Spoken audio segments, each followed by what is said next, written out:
tardes. Vamos a empezar esta sesión, la última de este curso, tratando de responder algunas de las preguntas que formularon el día de ayer algunos de los compañeros del campus del Estado de México. Uno de ellos, el infatigable Roberto Domínguez, que ha escrito ya varias preguntas. Dice que tras la conferencia de ayer tengo mucho más clara, dice, la relevancia de la presencia del elemento de la elocuencia del silencio. ¿Podría ser el silencio una figura del pensamiento? ¿Podríamos entonces empezar a pensar en una nueva retórica para interpretar esta poesía? La expresión poética actual sigue esa tradición de la poesía que expresa en su elocuencia el silencio. Luego dice, por otra parte, fuera del tema de la poesía y más sobre su estilo narrativo, la poética en la forma de narrar de Celorio responde a esa tradición de, por ejemplo, el empleo de los adjetivos como sustantivos en su narrativa. En fin, yo diré algunas cosas al respecto. Yo creo que efectivamente el silencio tiene una significación. Se podría hablar incluso de la semántica del silencio. Me parece que hay algunos ejemplos notables. Siempre pienso al respecto en Juan Carlos Onetti, que es un escritor que en sus textos narrativos con mucha frecuencia califica a las personas o a las cosas no por lo que tienen, sino por lo que no tienen, lo que es una expresión de alguna forma de la ausencia o del silencio. Por ejemplo, tipifica a una persona porque no usa anteojos, o dice fumaba sin ansiedad. Eso da por sentado que siempre que se fuma con ansiedad, y que lo notorio entonces sería esa ausencia de ansiedad, que es lo que utiliza como la calificación del acto de fumar, para poner un ejemplo. Yo mismo hice alguna vez un ensayo sobre Onetti que se llamaba precisamente La semántica del silencio. Pero hay un estudio muy recomendable que le recomiendo a Roberto Domínguez, que es un espléndido ensayo de alguien que ocupó esta cátedra, Alfonso Reyes, y que es don Luis Villoro, que tiene un texto espléndido precisamente sobre la significación del silencio, y que, por cierto, curiosamente está grabado ese discurso en un disco de Voz Viva de México, de la Universidad Nacional Autónoma de México. La expresión poética actual, dice Domínguez, sigue esa tradición de la poesía que expresa en su elocuencia el silencio. Pues ahí yo diría que depende de los autores, de la misma manera que estamos tratando de tipificar a una serie de escritores más o menos cercanos en el tiempo, siguiendo un lineamiento que es el de Villarrutia, que podemos rastrear en antecedentes que van hasta la época de la colonia, como lo hice en la conferencia dedicada a Francisco de Terrazas y a Sor Juana Inés de la Cruz. Habría que ver hasta qué punto estas características pueden subsistir en la poesía contemporánea. Yo siento que es una poesía que tenemos obviamente muy cerca de nuestra mirada, y que por consiguiente es difícil establecer conductas generalizadoras o sistemáticas. Habrá que esperar un poco que el tiempo pase para ver cuáles son realmente los comunes denominadores persistentes. Pero por lo pronto yo diría que los poetas contemporáneos pues tienen modalidades muy diversas entre sí, y que todavía, como ocurre siempre, cuando estamos demasiado cerca de los acontecimientos, es difícil establecer algún tipo de señalamiento en términos de comunes denominadores. Y la verdad no quiero hablar ahora de mi propia obra, no es el asunto, pero lo único que puedo decir es que sí, yo sigo hasta donde puedo el apotegma de Vicente Huidobro, del que hablaba en alguna de las sesiones anteriores, de que el adjetivo, cuando no da vida, mata. Me parece que hay que ser muy cuidadosos con los adjetivos como recursos literarios. Por otra parte, aquí hay otra pregunta que se refiere a las décimas de Javier Villaurrutia, que leímos el día de ayer, donde se dice que la antítesis o la oposición de sentidos es absoluta. Esa oposición crea un contraste. ¿Podría ser este el efecto para liberar ese nuevo sentido? Puede ser entonces la proximidad de dos contrarios lo que construye una metáfora, siguiendo los tres pasos que propone Paul Ricoeur en la metáfora, que al describir describe diciendo lo que es, lo que no es, y termina diciendo es como. y pone el ejemplo: la vida es la muerte, la vida no es la muerte, la vida es como la muerte. La muerte y la vida son extremos que están unidos en una secuencia que no es entonces cronológica, sino solo semántica o sincrónica, diría yo. Simplemente diría que en el caso de Villaurrutia, y muy particularmente en la literatura surrealista, con quien yo establezco algunas comparaciones de la poesía de Javier Villaurrutia, la solución de antinomias es realmente muy importante. Los surrealistas propugnaron precisamente porque el mundo dividido dicotómicamente dejara de ser visto como contradicción, en donde lo alto y lo bajo, lo bueno y lo malo, lo claro y lo oscuro no fueran vistos como términos antinómicos, y por eso precisamente se habla de surrealismo, ¿no? El sobrerealismo, donde lo que se propugna es este estadio conciliador entre la vigilia y el sueño, la duermevela famosa por la cual propugnaron los surrealistas, y todos estos estadios, digamos, intermedios que el propio Octavio Paz, curiosamente, le atribuye a Javier Villaurrutia como característica predominante de su obra. Javier Villaurrutia, Octavio Paz, al referirse a Javier Villaurrutia, dice que es el dormido despierto, el del copo de sombra y la eternidad puntual. Y dentro de la plática de ahora voy a hablar de una definición que a mí me parece espléndida de Octavio Paz sobre Javier Villaurrutia. Hay que tener en cuenta que Paz dedicó un libro importante a Villaurrutia que se llama Javier Villaurrutia en persona y en obra, publicado por el Fondo de Cultura Económica e ilustrado con unos dibujos a línea espléndidos de este gran pintor Juan, se me escapa, hombre, este pintor, en fin, bueno, ahora me acordaré.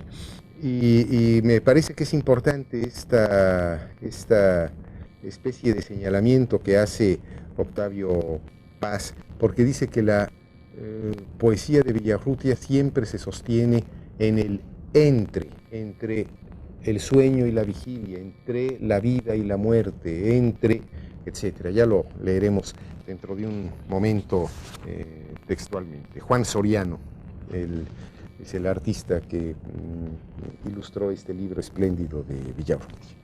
Bueno, una vez respondidas estas preguntas, creo que las otras las respondimos ayer mismo, vamos a dedicar pues esta sesión a establecer ciertas comparaciones entre Javier Villaurrutia y Carlos Pellicer, que son dos poetas que se presentan realmente como antinómicos, como poetas opuestos dentro del mismo grupo, sin grupo de contemporáneos, como fue denominada esta generación, este archipiélago de soledades, que es realmente una imagen muy clara en donde se advierte que hay muchos elementos en común, pero que cada uno de los integrantes que forman parte de este grupo tiene su autonomía, su estilo propio, su independencia. Carlos Pellicer es 5 o 6 años mayor que Villaurrutia.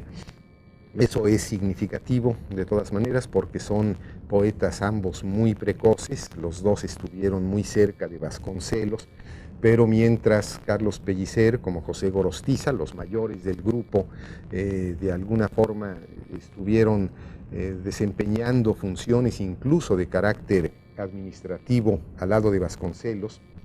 Jaime Torres Bodet desempeñó una serie de funciones públicas, ya lo decía, lo mismo José Gorostiza, lo mismo Carlos Pellicer, que fue un representante de la Federación de Estudiantes en América Latina y que viajó por todo el continente precisamente con este encargo vasconcelista, y que cuando vino el gran fracaso de Vasconcelos en su campaña presidencial del año de 1929, creo que ya lo comentaba, pues estos escritores que estuvieron muy cerca de él todavía mantuvieron esta especie de afán mesiánico que José Vasconcelos les había inculcado, mientras que los más jóvenes, como Novo, como Villaurrutia, como Gilberto Owen, quedaron realmente muy desencantados frente a este gran fracaso y adoptaron una actitud realmente muy agnóstica, digamos, muy pesimista, muy escéptica. Pues bien, aunque estos dos poetas, si bien es verdad que tienen años de diferencia, formen parte del mismo grupo, de la misma generación, participen de la misma revista, no dejan de ser dos poetas realmente muy contrarios entre sí. Son poetas que tienen características no nada más distintas, sino que tienen características, incluso me atrevería a decir, antitéticas. Hay en estos poetas dos temperaturas muy diferentes en su poesía, hay dos ánimos preponderantes opuestos, hay dos paisajes también antagónicos, y vamos a tratar de establecer en primer lugar estas grandes diferencias para después tratar de ubicar sobre todo a Carlos Pellicer dentro de este ámbito que hemos venido dibujando siguiendo las teorías de Javier Villaurrutia en lo que se refiere a la pertenencia a la tradición poética lírica mexicana signada por este color opalino, por este silencio, por esta contención. Elementos que parecerían no estar presentes en la obra de Pellicer y más bien parecería que Pellicer lo subvirtiera continuamente a lo largo de su producción poética. Efectivamente, hay dos temperaturas. La poesía de Javier Villaurrutia, como lo decía ayer, cuenta con los versos de más baja temperatura que recuerda la historia de la literatura mexicana. Citábamos aquel dístico que está precisamente en el Nocturno Mar que leíamos ayer, que dice: sábana nieve de hospital invierno, tendida entre los dos como la duda, que es un verso en estos momentos francamente muy refrescante. Qué bueno, porque hace tanto calor aquí. Mientras que la poesía de Carlos Pellicer es una poesía realmente de temperatura muy alta, es una poesía muy calurosa, es una poesía muy nutrida del trópico donde nació el poeta tabasqueño, y llega realmente a tener temperaturas febriles, diría yo. En ella delira el carmesí, y estoy utilizando versos suyos, y el sol quema sus naves para permanecer en el cenit. La imagen de que el sol quema sus naves para permanecer en el cenit, este sol a plomo, este sol que ustedes conocen muy bien aquí en Monterrey y que está presente también en la poesía de don Alfonso Reyes. Dice en un momento dado Carlos Pellicer, fíjense qué par de versos de tanto calor y tan contrastantes con los de Villaurrutia, cuando dice: en la lenta explosión del mediodía, la luz hace del trópico un Sebastián sangrante. Sí, y ahí tenemos a un Sebastián taladrado por las flechas, horadado y sangrante, que es una imagen realmente espléndida de lo que puede hacer la explosión del mediodía, ¿no? En la lenta explosión del mediodía, la luz hace del trópico un Sebastián sangrante. Son más allá de dos temperaturas, que son quizás los elementos más táctiles y más inmediatos con los que nos topamos al leer estas dos producciones poéticas, son también dos posiciones, digamos que ideológicas o religiosas, antagónicas. Javier Villaurrutia es realmente un poeta que tiene características agnósticas, siempre parte de la duda, hay un permanente escepticismo en toda su producción lírica, mientras que la poesía de Carlos Pellicer es una poesía, yo diría que fervorosa, es un poeta no nada más fervoroso, sino manifiestamente cristiano y particularmente católico, y enfáticamente lo dice desde el primero de sus versos prácticamente hasta el último.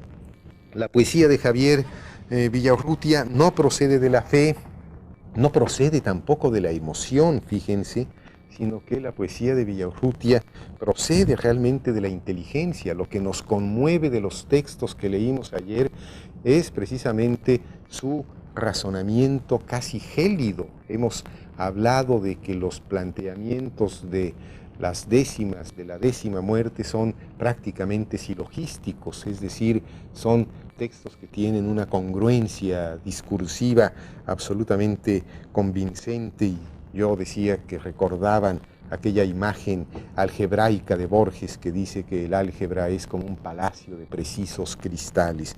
Algo así se podría decir de la poesía de Javier Villaurrutia, que insisto, no procede de la fe, no procede de la emoción, sino de la inteligencia, si bien es cierto que llega, y ese es el mérito de todo gran poeta, a donde la inteligencia no puede llegar porque los temas que trata Villaurrutia son precisamente aquellos que con más facilidad escapan a un pensamiento racional porque son los temas misteriosos o inefables de la vida humana.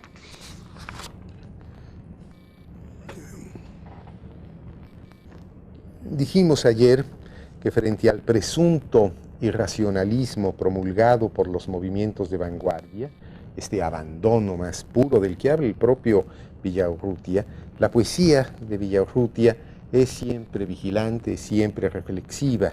El tema dominante de su poesía es precisamente, y creo que algo concluimos ayer en este sentido, es la lucha o la dialéctica entre la conciencia vigilante y estas potencias oscuras del alma.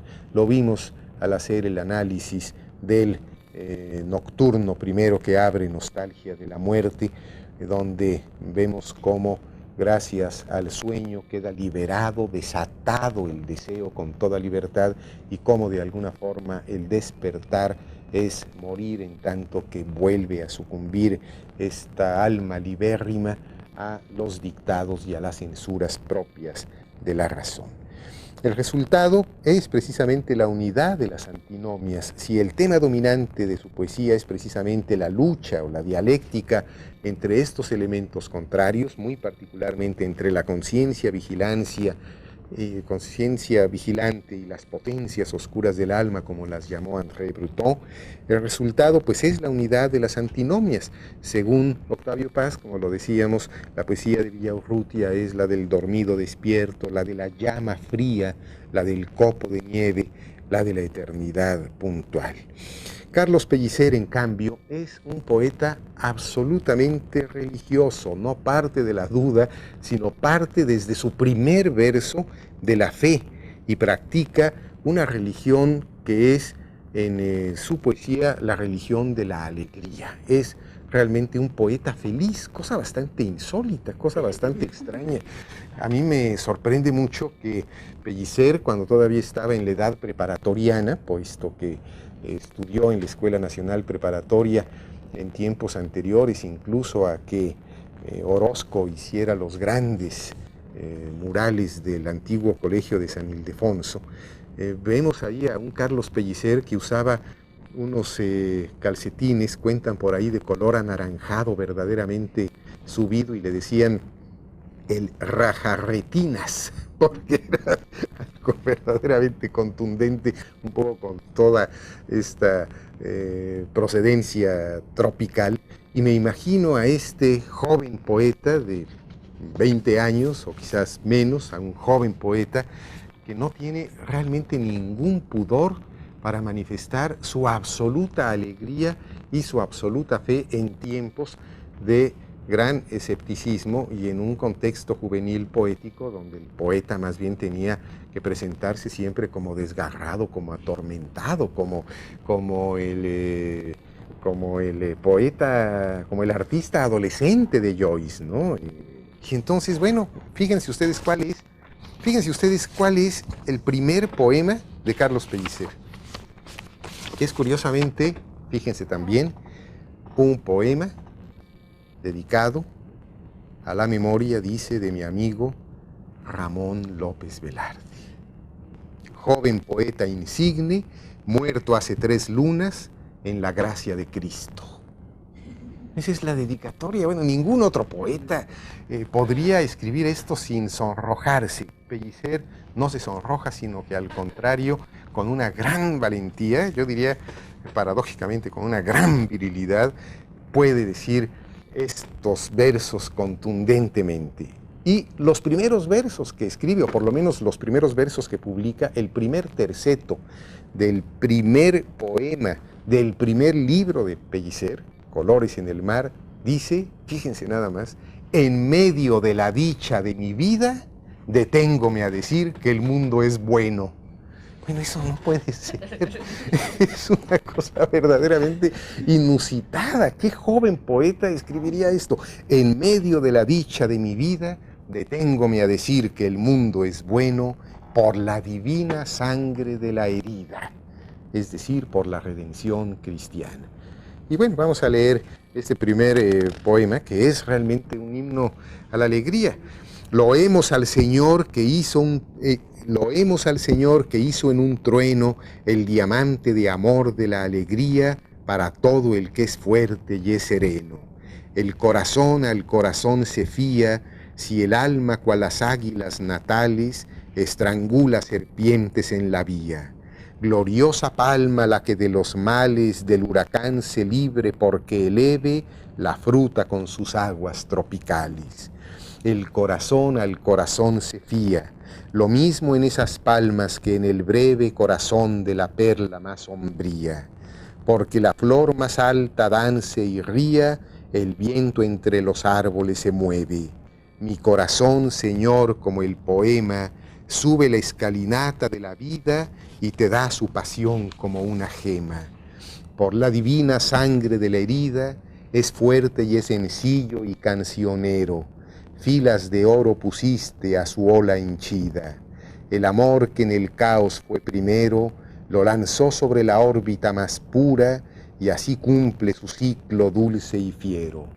Órbita la mejor porque es ternura esquilmada la oveja del pastor que en diciembre hace eterna su aventura. Izaré las banderas del amor lo mismo en esta magna aventuranza que en palacio en ruinas del dolor. Danzaré alegremente y en la danza anillaré las espirales nobles con que subo hasta ti viva alabanza. Sembrar mi vida de cordiales robles, hóspitas curvas para el peregrino y en junio darte mis cosechas dobles. Ser bueno como el agua del camino que la herida refleja y que la alivia. Ser dichoso, Señor, no es ser divino, pero ser bueno sí. Por eso entibia la nieve y que sea lago, la infinita palabra del amor arda y convivia en mi ser y se dé la estalactita de la obediencia a ti. Toma mi frente y ciñela, Señor, con la infinita corona del amor. Esto es totalmente inusitado en la historia de la literatura mexicana. Es realmente un poeta excepcional que parece no responder a ninguno de los señalamientos que hemos hecho como rectores de nuestra tradición. Lo que es más interesante de Pellicer es que esta actitud la conserva a lo largo de toda su vida. Es un poeta de una gran longevidad poética, es un hombre que empezó muy tempranamente en el ejercicio escritural de la poesía, que escribió prácticamente nada más poesía, hay algunas prosas por ahí, sobre todo de carácter epistolar, unas cartas muy divertidas y muy sabrosas escritas a Pani desde Italia, que lo becó, pero fundamentalmente es un poeta permanente, prácticamente no escribió prosa, y esta poesía es constante, es permanente, es cotidiana. Yo tuve la ventaja y el privilegio enorme de estar muy cerca de Pellicer. Recuerdo que en el año del 76 74, septiembre del 74, hicimos un viaje a Cuba, y recuerdo a Carlos Pellicer que estaba frente a Varadero, delante del comandante José Ramón Fernández, que fue el defensor de Playa Girón y que tenía pues estatus de héroe revolucionario. Y le decía a Carlos Pellicer, yo estaba ahí delante, con esa voz honda que tenía Pellicer, con esta voz tan potente: ¿cómo es posible, comandante, que el gobierno de la revolución gaste tantos millones de dólares en pintar el mar? Claro, pues es que es un mar, el de Varadero, de una cantidad de matices extraordinario. Y bueno, se acordó seguramente de que su primer libro se llamaba así, colores en el mar, y luego dice, y además, comandante, si uno mete la mano, abajo hay más. Era realmente un hombre que estaba permanentemente en el ejercicio de la poesía. Los últimos versos de Carlos Pellicer, fíjense cómo concuerdan en términos religiosos, aunque han recogido a lo largo del camino la madurez del caso, pero concuerdan en espíritu y en visión y en ideal y en religiosidad con los primeros versos que escribió. Acabo de leer los primeros, voy a leer los últimos versos que escribió Pellicer, que están en la segunda versión de Esquemas para una oda tropical. Y en noches luminosas, la brisa huésped de la madrugada agita con las yemas de sus dedos el verde oro caudal de aquellas plumas, retoño volador del árbol muerto. Esto es una maravilla. Son 5 versos que dan realmente como si fueran un testamento, idea de la esperanza en la vida más allá de la muerte. En primer lugar, la imagen pues es selvática, como es casi general en la poesía de Carlos Pellicer. Hasta las noches son luminosas. Ya vamos a ver cómo Pellicer, que escribe nocturnos, sus nocturnos son diurnos. Y en cambio, Javier Villaurrutia, que escribe una oda a la primavera, un canto a la primavera, pues es una primavera verdaderamente pues invernal, ¿sí? Es el estro poético. Y en noches luminosas, la brisa huésped de la madrugada agita con las yemas de sus dedos el verde oro caudal de aquellas plumas, retoño volador del árbol muerto. Tendríamos que empezar por determinar a qué se refiere cuando habla del verde oro caudal de aquellas plumas. Me parece que es una metáfora incluso un poquito gongorina, pero es una metáfora que se refiere, creo que bastante evidentemente, al quetzal o a algún pájaro de gran colorido. Pienso en un quetzal porque este verde oro caudal además es como la gran cauda, la gran cola de ese plumaje de un ave parecida pues al quetzal o alguna parecida. El verde oro, ¿ya? Es maravilloso la descripción del colorido del ave, el verde oro caudal de aquellas plumas, como si fuera una catarata de color y de plumaje. Pues bien, y en noches luminosas, la brisa huésped de la madrugada, qué maravilla, la brisa que habita la madrugada, agita con las yemas de sus dedos. Esto es muy de Carlos Pellicer, este recurso que se llama la prosopopeya, gracias al cual puede hablar de las rodillas de los montes, por ejemplo, esta capacidad de darle un sentido antropomórfico al paisaje. Agita con las yemas de sus dedos, es decir, despierta en la madrugada a ese pájaro que estaba dormido, posando en el árbol en una noche luminosa. Agita con las yemas de sus dedos el verde oro caudal de aquellas plumas, retoño volador del árbol muerto, ¿sí? Entonces este pájaro tan bello, que es despertado en la madrugada tras la noche luminosa, ¿sí?, es un retoño volador, qué maravilla, retoño volador de un árbol muerto. Yo creo que aquí, además de la imagen bellísima, podemos darle 2 interpretaciones metafóricas bastante evidentes, una de carácter poético y yo creo que otra de carácter religioso. La de carácter poético sería tanto como decir que el poema vuela y sobrevive al poeta. Es un poco la misma línea de nuestra poesía desde tiempos prehispánicos, ¿no? Al menos flores, al menos cantos, ¿no? Algo de nosotros quedará aquí en la tierra, al menos flores, al menos cantos. Los poemas sobrevivirán a nosotros mismos, sobrevivirán al poeta. Aquí parecería que el verde oro caudal de aquellas plumas pudiera ser la poesía y que el poeta, a punto de morir, porque este es un verso último, es un verso postrero, además Pellicer fue un hombre que vivió muchos años, no es como Villaurrutia, que murió en 1950, cuando nació en 4, murió a los 46 años, murió muy joven. Pellicer no, Pellicer llegó a tocar cerca de los 80 años. Entonces, pero da la impresión de que este poema es un poco la sobrevivencia, esta estrofa, la sobrevivencia del poema más allá de la muerte del poeta, que no es más que el basamento del poema, ¿no? Es decir, el poeta no es más que el árbol ya muerto, ya viejo, ya cansado, a punto de derrumbarse, que de todas maneras ha sido el sostén de esta poesía que volará con sus propias alas más allá de la muerte del poeta. Pero también podría tener una interpretación de carácter religioso,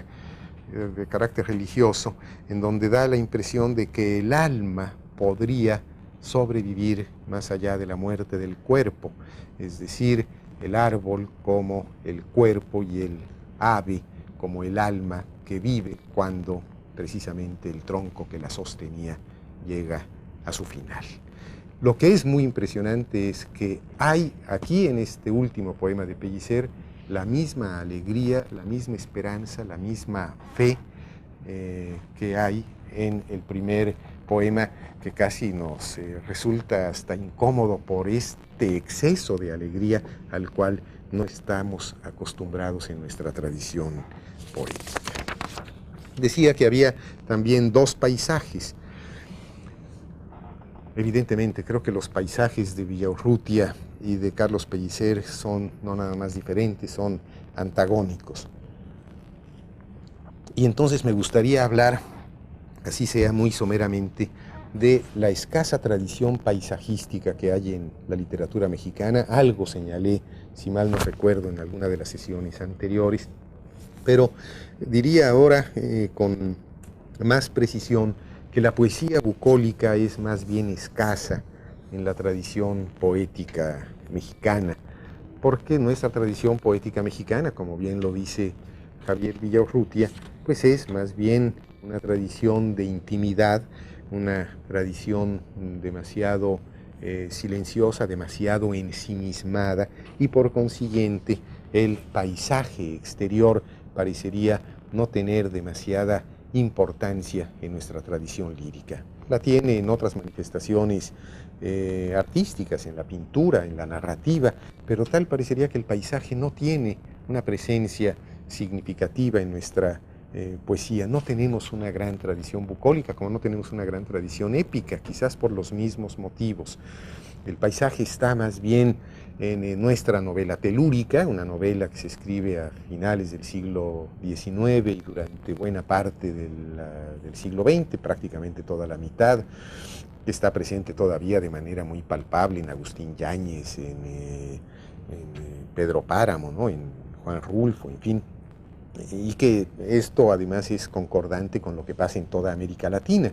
La fuerza de la naturaleza en tiempos inmediatamente posteriores a la independencia se exige casi como un requisito literario. Es el viejo paradigma de Domingo Faustino Sarmiento que opone la civilización versus la barbarie.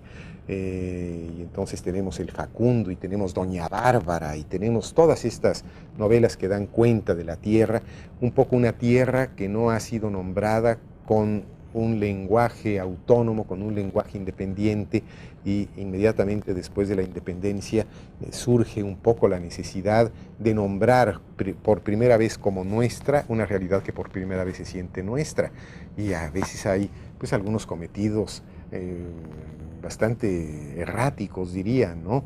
Que hace Andrés Bello escribiendo una oda a la agricultura en la zona tórrida, ¿verdad? Es algo como que no tiene mucha razón de ser más que cuando lo vemos en este escenario. Pero en términos generales, y muy particularmente en México, no tenemos una tradición de poesía bucólica. Pensemos que un poeta mexicano, aunque de origen guatemalteco, Rafael Andívar, escribe en muy bien medidos hexámetros latinos su Rusticatio Mexicana, que es una oda descriptiva de lo que ocurre en el paisaje mexicano, pero que tiene muy claramente la intención de darle cierta validez universal a nuestro paisaje y con un afán ya enciclopédico, muy propio de la Ilustración, muy propio del siglo XVIII, pues va describiendo en estos versos latinos la geografía mexicana, los paisajes, los ríos, las plantas, los ganados mayores y menores, etcétera. Y bueno, siempre le da una dimensión de clasicismo porque pues de repente aparecen ahí las deidades de la antigüedad grecolatina paseándose entre magueyes y nopales y un poco aturdidas por el canto medio desmesurado de alguna policroma guacamaya, ¿no? Pero en fin, esto todavía no pertenece cabalmente a nuestra literatura, no deja de ser una literatura escrita en lengua latina, forma parte más de nuestra historia que de nuestras letras y es importante simplemente consignarlo. Quizás un poeta excepcional sea precisamente Manuel José Otón, y ya lo comentaba en respuesta a alguna pregunta que hizo alguien, en tanto que es, sí, un poeta que describe el paisaje, pero curiosamente el paisaje que describe no es el paisaje tropical, no es el paisaje más presuntamente representativo de cierta concepción de feracidad que pudiera tener nuestro territorio, un poco todavía signado por el mito del país de la eterna primavera y del noble salvaje, que son mitos que surgen desde el contacto muy temprano de las dos culturas, sino que describe lo que no se admitiría fácilmente como parte de nuestras tarjetas postales, pero que es realmente importante como territorio, como paisaje dominante, que es precisamente el desierto. Y me parece que ahí hay un poeta realmente extraordinario, que es Manuel José Otón, que describió el paisaje desértico del norte, desde San Luis Potosí hasta estos lugares y más al norte, y escribió un idilio verdaderamente extraordinario, un idilio que él llamó idilio salvaje, en donde vemos la descripción del paisaje, pero también la relación entre ese paisaje y su estado de ánimo. Y me parece que ahí esa mímesis es realmente portentosa. Creo de veras que estos sonetos que integran el idilio salvaje son extraordinarios. Me gustaría leer 3 o 4 de estos sonetos sin comentarlos demasiado, solamente para que vean ustedes cuál es una de las pocas muestras de una poesía bucólica que no llegaron a consolidar una tradición literaria en este sentido.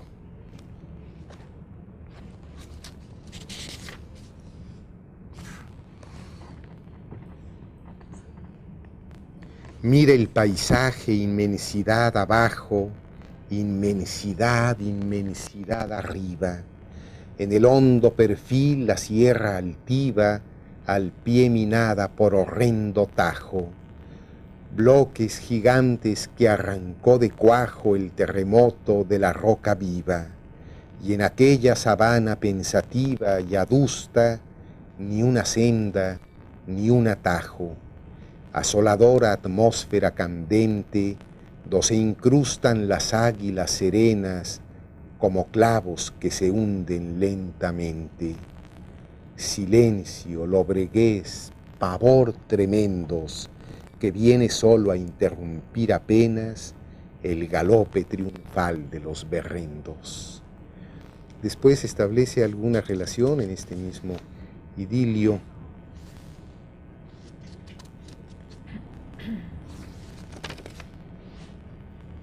con una mujer, por eso el idilio salvaje. La llanada amarguísima y salobre enjuta cuenca de océano muerto, y en la gris lontananza como puerto el peñascal desamparado y pobre.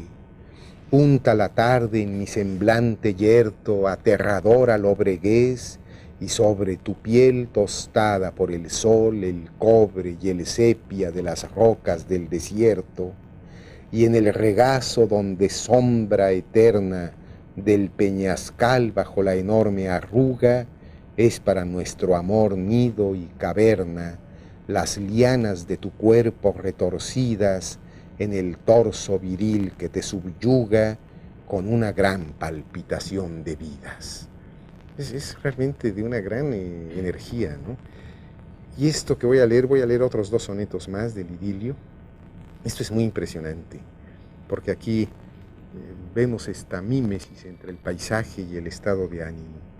Qué enferma y dolorida lontananza, qué inexorable yosca la llanura, flota en todo el paisaje tal pavura, como si fuera un campo de matanza.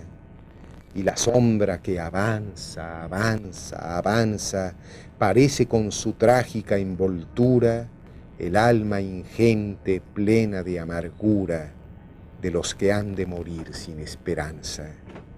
Y allí estamos nosotros, oprimidos por la angustia de todas las pasiones, bajo el peso de todos los olvidos. En un cielo de plomo el sol ya muerto, y en nuestros desgarrados corazones el desierto y el desierto. Es fuerte, ¿no? Y el envío es quizás lo más fuerte de este idilio. Creo que cité la vez pasada una estrofa. Lo voy a leer para terminar. Yo creo que la mujer que recibió este idilio mediante este envío no ha de haber quedado muy contenta. En tus aras quemé mi último incienso y deshojé mis postrimeras rosas. Do se alzaban los templos de mis diosas, ya solo queda el arenal inmenso. Quise entrar en tu alma y qué descenso, qué andar por entre ruinas y entre fosas. A fuerza de pensar en tales cosas, me duele el pensamiento cuando pienso. Pasó, ¿qué resta ya de tanto y tanto deliquio? En ti ni la moral dolencia, ni el dejo impuro, ni el sabor del llanto. Y en mí qué hondo y tremendo cataclismo, qué sombra y qué pavor en la conciencia, y qué horrible disgusto de mí mismo. Es el desierto, ¿no? Es realmente una mímesis, a mí me parece extraordinaria entre el paisaje y el estado de ánimo. El idilio salvaje. ¿Habrá algún otro poeta, como Salvador Díaz Mirón, que escribió un idilio, nada más idilio? Él no le puso idilio salvaje, pero es mucho más salvaje que el de Otón, que aún así es bastante más civilizado que el de Díaz Mirón, que describe los breñales veracruzanos con una especie de promiscuidad y de obscenidad impresionantes. Esto es muy interesante, léanlo por su cuenta, que no tendríamos tiempo de leerlo aquí, pero es un poema mórbido, enfermizo, obsceno. Es obsceno hasta en la descripción de las plantas, del paisaje, de la humedad tropical, y se trata pues de un idilio que más bien es una violación muy grosera y muy violenta. Bueno, pues la poesía de Carlos Pellicer, diría yo, que exacerba esta débil tradición bucólica mexicana. Es Carlos Pellicer, basado en estos puntos tan frágiles de nuestra poesía bucólica, el poeta del paisaje por excelencia. Pero es un paisaje realmente tropical, extraordinario, vigoroso, y lo que podríamos decir de Pellicer es que siempre hay en su poesía un estallido de entusiasmo, un estallido de frescura, de naturalidad. Tiene, por otra parte, con esta religiosidad que lo caracterizó, una suerte de espíritu franciscano para admirar la obra del Creador. Lo mismo canta a los elementos diminutos de la naturaleza, un insecto, una flor. Hay que recordar aquel discurso por las flores, que es realmente un texto maravilloso de Carlos Pellicer, que también está grabado en Voz Viva de México. Y yo tuve la oportunidad hace algunos años de de prologar una edición facsimilar de la primera edición, que es una edición realmente estupenda que hizo la Universidad Nacional.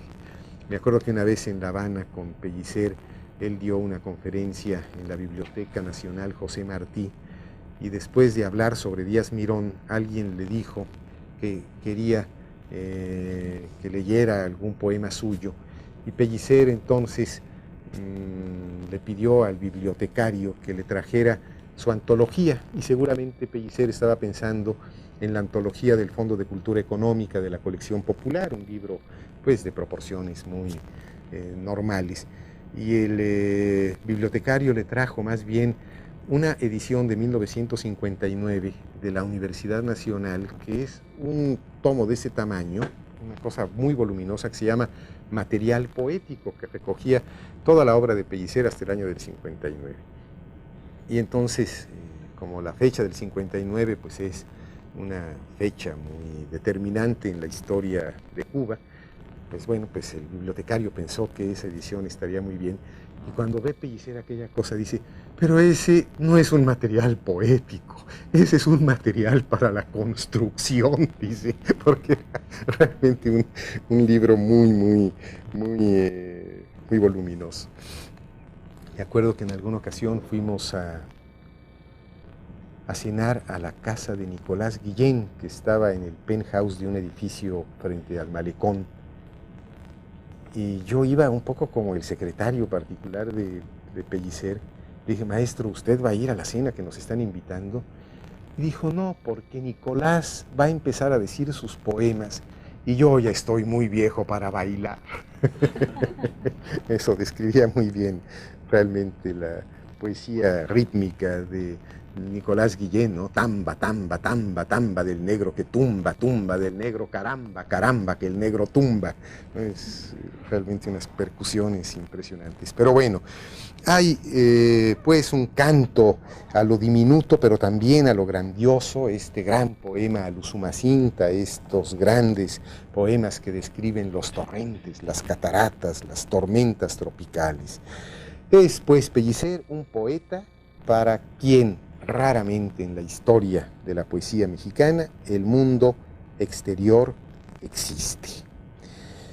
Y a mí lo que me gustaría es que tuviéramos muy presente en la memoria el Nocturno Mar que leímos ayer de Javier Villaurrutia, creo que no nos daría tiempo de releerlo aquí, y de establecer algún tipo de comparación, aunque no sea textual ahora, pero sí de tonalidades, con algún fragmento del libro primero de Pellicer que se llama Colores en el Mar, y que en principio podría ser un poema equivalente o simétrico al Nocturno Mar de Villaurrutia, este Nocturno Mar que leímos ayer, que es terriblemente desolado, mar sin olas, desolado, ¿no? Este paisaje, que además es la descripción de un paisaje interno.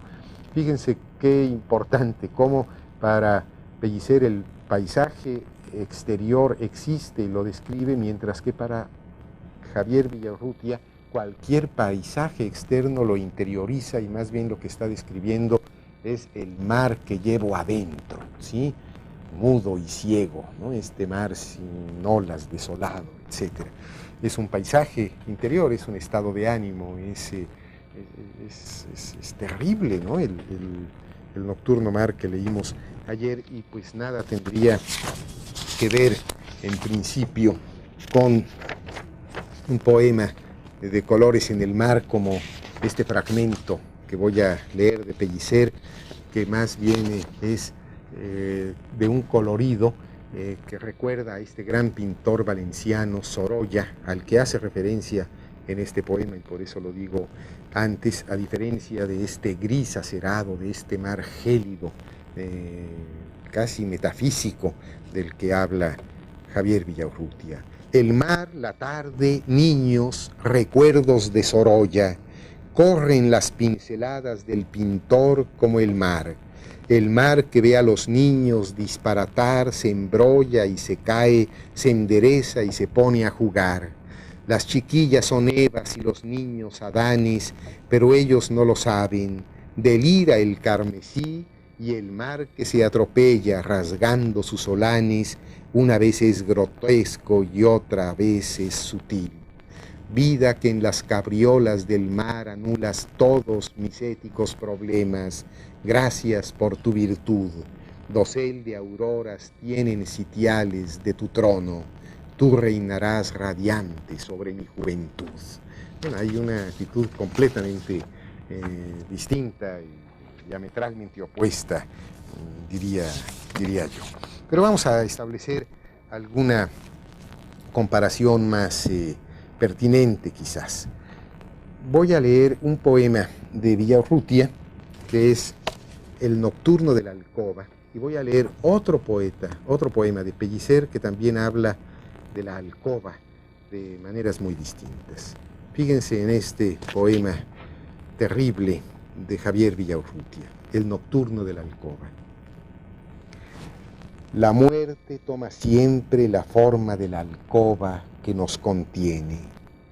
Es cóncava y oscura y tibia y silenciosa. Se pliega en las cortinas en que anida la sombra. Es dura en el espejo y tensa y congelada. Profunda en las almohadas y en las sábanas blanca. Los dos sabemos que la muerte toma la forma de la alcoba y que en la alcoba es el espacio frío que levanta entre los dos un muro, un cristal, un silencio.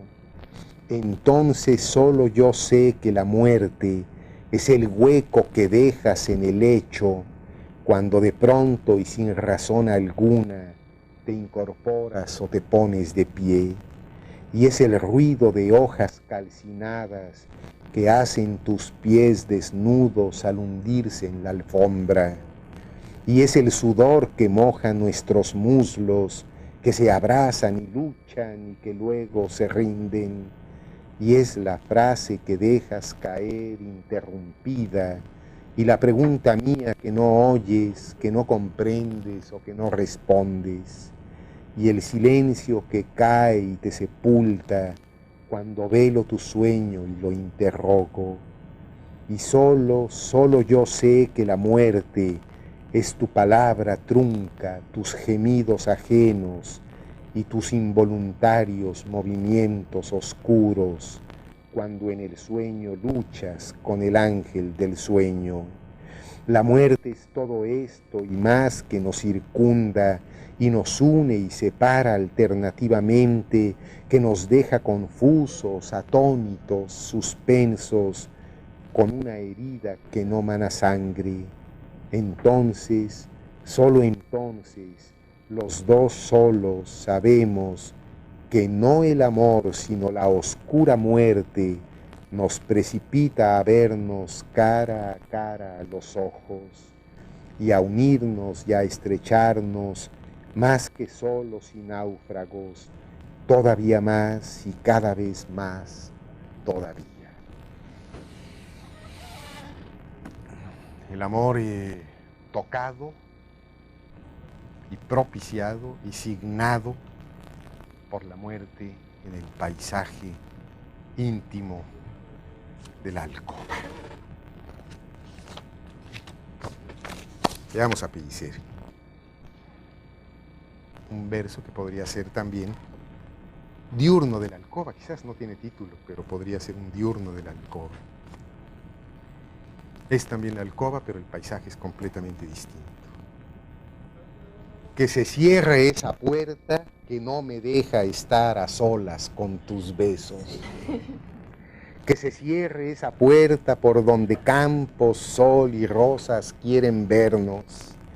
Esa puerta por donde la cal azul de los pilares entra a mirar como niños maliciosos la timidez de nuestras dos caricias que no se dan porque la puerta abierta. Por razones serenas pasamos largo tiempo a puerta abierta y arriesgado es besarse y oprimirse las manos, ni siquiera mirarse demasiado, ni siquiera callar en buena lid. Pero en la noche la puerta se echa encima de sí misma y se cierra tan ciega y claramente que nos sentimos ya tú y yo en campo abierto, escogiendo caricias como joyas, ocultas en las noches con jardines, puestos en las rodillas de los montes, pero solos tú y yo. La mórbida penumbra enlaza nuestros cuerpos y saquea mi inédita ternura. La fuerza de mis brazos que te agobian tan dulcemente, el gran beso insaciable que se bebe a sí mismo y en su espacio redime lo pequeño de ilímites distancias. Dichosa puerta que nos acompaña cerrada en nuestra dicha. Tu obstrucción es la liberación de estas dos cárceles, la escapatoria de las dos pisadas idénticas que saltan a la nube de la que se regresa en la mañana. Qué bendición. Aquí le cambié un verso porque en la primera edición decía mi inédita ternura y después Pellicer, y yo creo que con pésimo gusto, le cambió por mi ternura tesoro, que me parece espeluznante. Pero en fin, ¿para qué lo escribió primero de una manera, no? Ya no se vale corregir, ¿no? Sobre todo cuando uno ya se lo aprendió. Sí, pues ya hay algo que es nuestro, ¿no? Cuando un poema ya lo hicimos nuestro, ya el autor no tiene ningún derecho a meterle mano en contra de nuestro propio patrimonio, ya nos lo había regalado. Bueno, yo creo que aquí tenemos realmente esta polaridad de ejemplos muy claros. En el caso de Villaurrutia, la alcoba es el escenario de la muerte toma la forma de la alcoba, la muerte es la que une a los dos cuerpos, la muerte es la que signa el amor.